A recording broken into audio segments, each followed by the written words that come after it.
Welcome to #52Needs, and we are talking about trust in everyday life.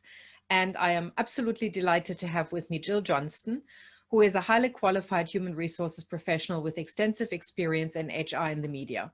Over the past 30 years, Jill has honed her ability to operate a coherent and strategic approach to managing people, whilst maintaining the skills and willingness to respond to the complete range of HR policies, processes, and practices.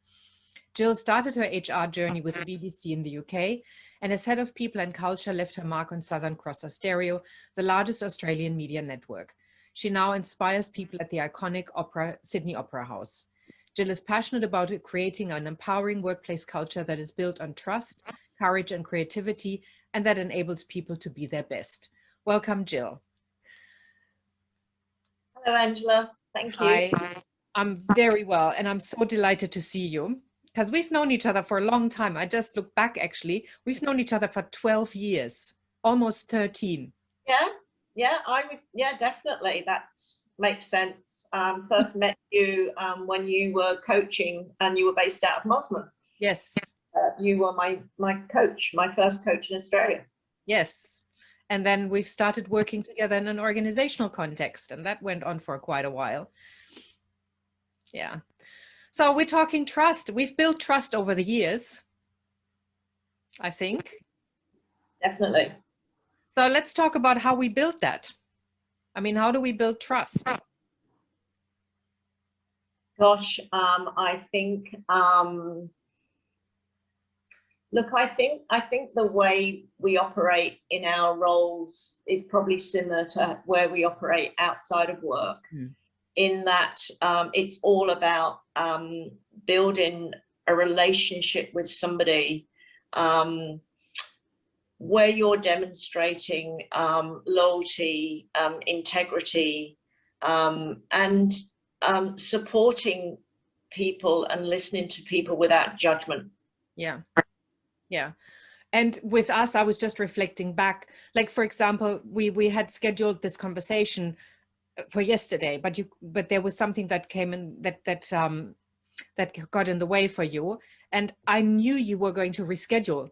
You know, that's the trust, because I knew that once you say you're going to do something, you actually honor that, and that is very comforting. You know, and that's the trust that builds the solid foundation of a relationship. And so, thank you for that.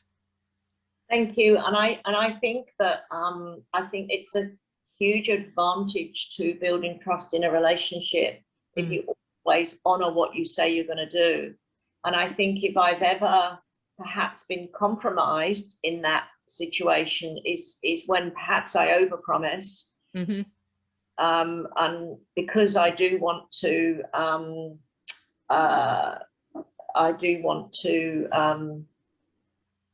you know, if somebody's asked me to do something, I want to follow through on that and commit to that. So I think I just need to be careful that I don't commit too much, because what would disappoint me is if I had to cancel something that I couldn't follow through on. Yeah. But my experience with you is that even if you have to, you will always make sure that something else happens, or that, you know, in some way, shape, or form, you do honor your promise. And what I really appreciate about you is you also say when something's not going to happen. You communicate that very clearly, and you're saying, I'm sorry, I overpromised, I can't make it. And it's never from a place of ego, of I'm right, you're wrong. You know, there's always conversation about it. And I think for building trust, that's really, really important. Yeah, absolutely. And I think as well that it makes me feel better when at least I've been honest with somebody, even if I've had to cancel something.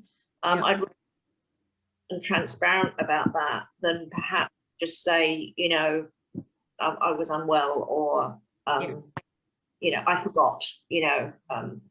So personal integrity is really important for trust, right? For the ability to walk your talk. And again, if something happens and I can't walk my talk, it's about the ability to admit that I can't.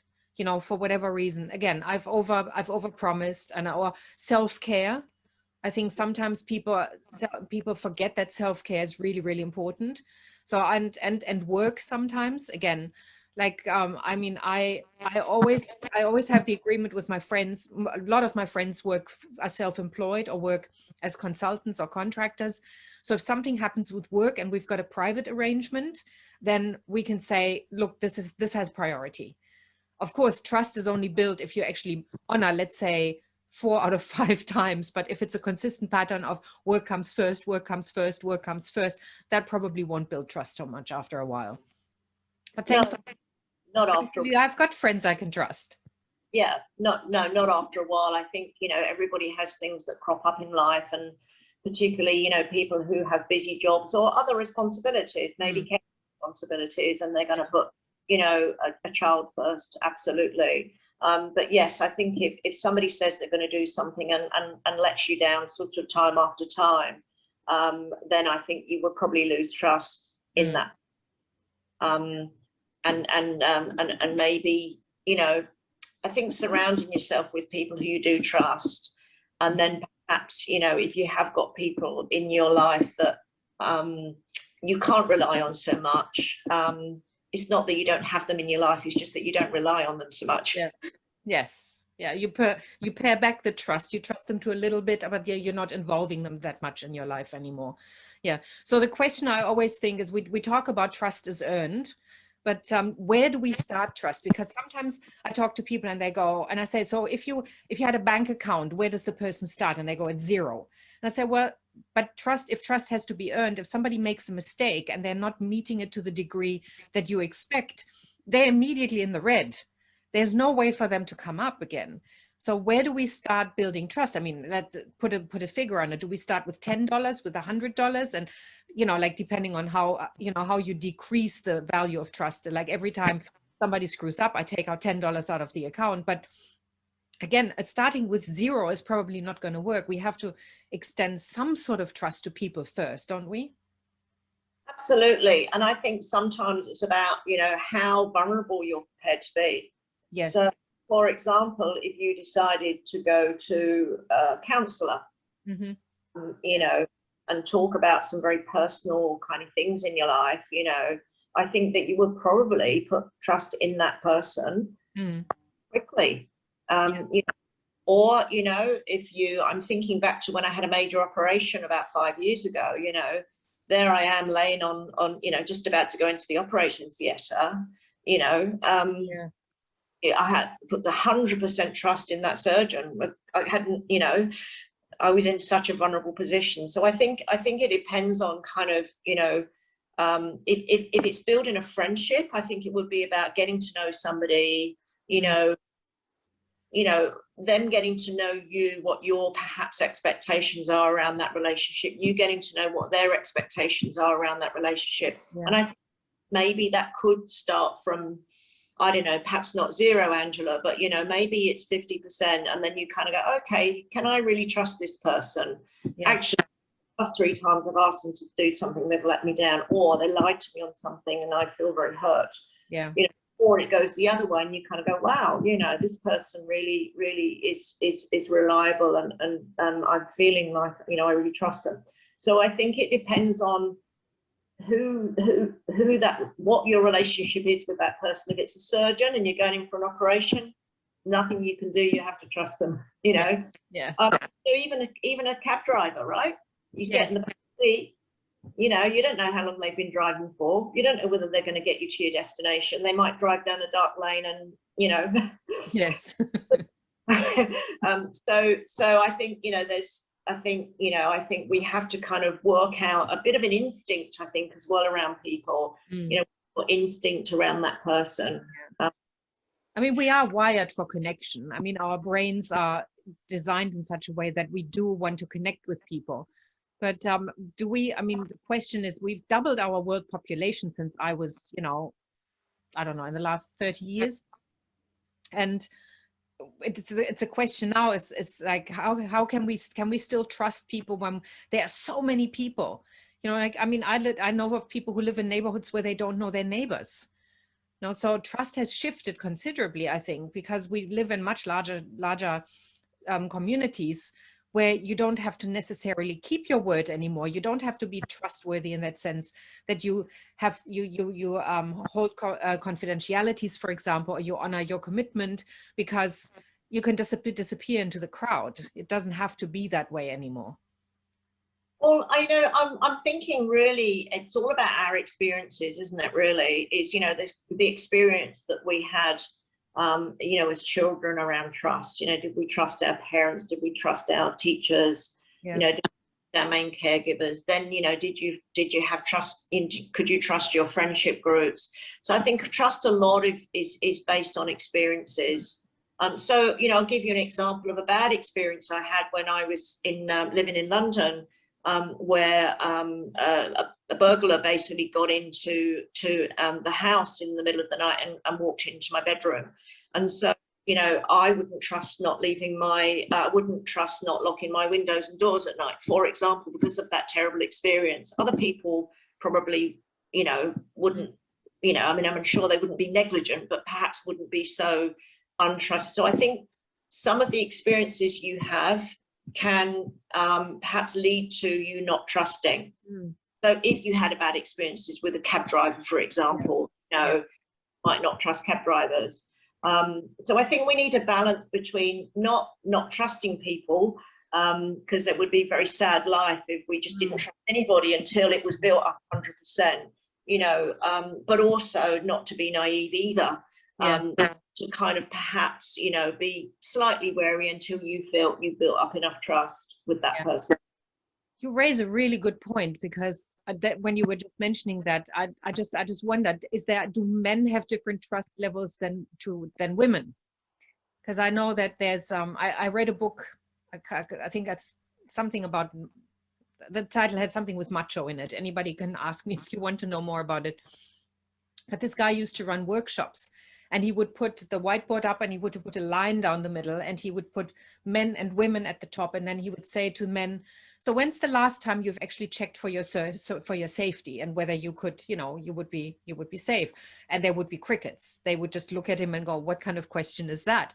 And then he would ask the women and he would say, so when is the last time you've actually checked whether you were safe? And everybody went, on the way through the car park into the building, you know, every woman had a story about when she last checked her safety. And I think that is also a question of trust. Yes, trusting herself. I can trust myself to be safe, but can I trust that my environment is? So I think that probably is influenced by what we read in the media and perhaps what we watch in movies and TV shows. And I read a very interesting news article last weekend, and it was about a woman who said she doesn't take her dog for a walk in the fields anymore in the afternoon, because she doesn't feel safe, you know, because she's heard that, you know, women can get attacked, you know, in the daytime now. Yeah. And I thought, well, you know, I suppose for the whole time I've been alive, you'd be wary about, you know, walking on your own at night anywhere. Yes. But when I was younger, I wouldn't have. It would have been normal for me to take my dog for a walk across and not see anybody, you know. And I thought that was really sad about where we are now, is that woman is saying, I don't take my dog for a walk in the field anymore, you know, because in the afternoon, because I don't trust that there's not anybody there that's going to harm me. So I think some of it is based around kind of, you know, what we read in the media. If we read that somebody's been attacked, we're not going to walk in the park. Yeah.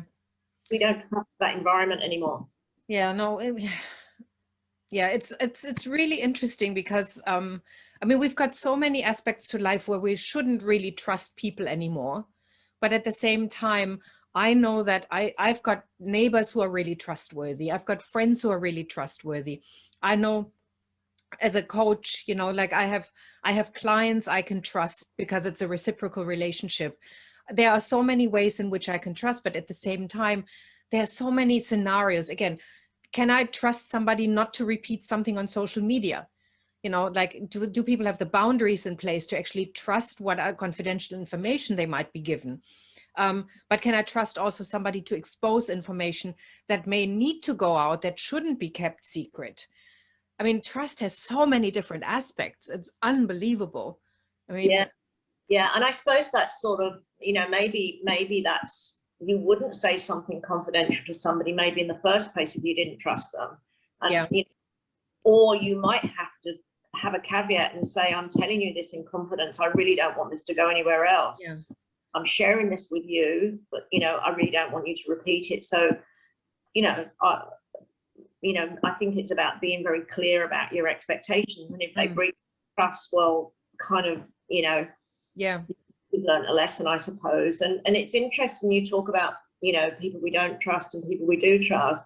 I probably err on the side of trusting probably pretty much most people that I come into contact, whether it be a bus driver, cab driver, and tradespeople. And I know, I'm out the door by 7 o'clock in the morning, for example.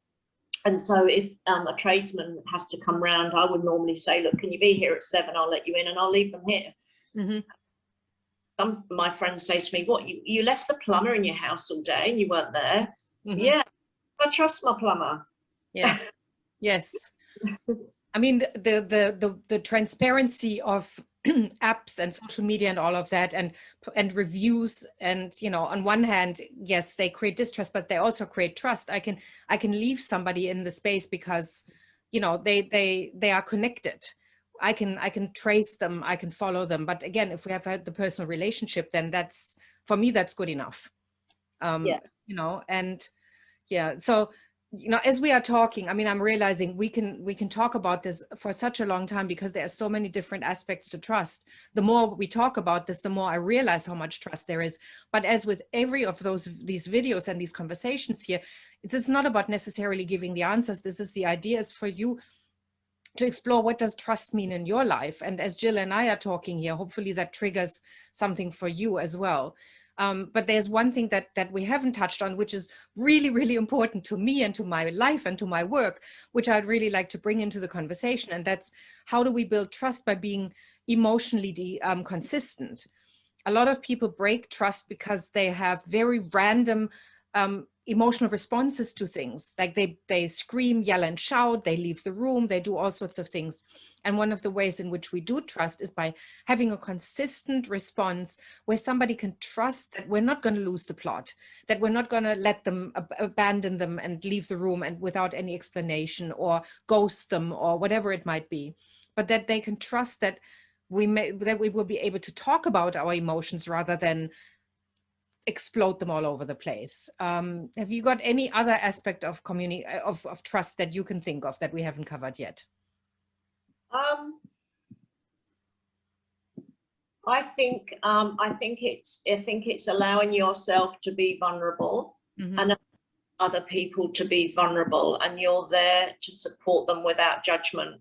Yeah. And I think perhaps we just need to be mindful that there are times when it's probably worth being vulnerable to build trust, and perhaps not put up too much of a protection that we anybody in at all. Yeah, absolutely.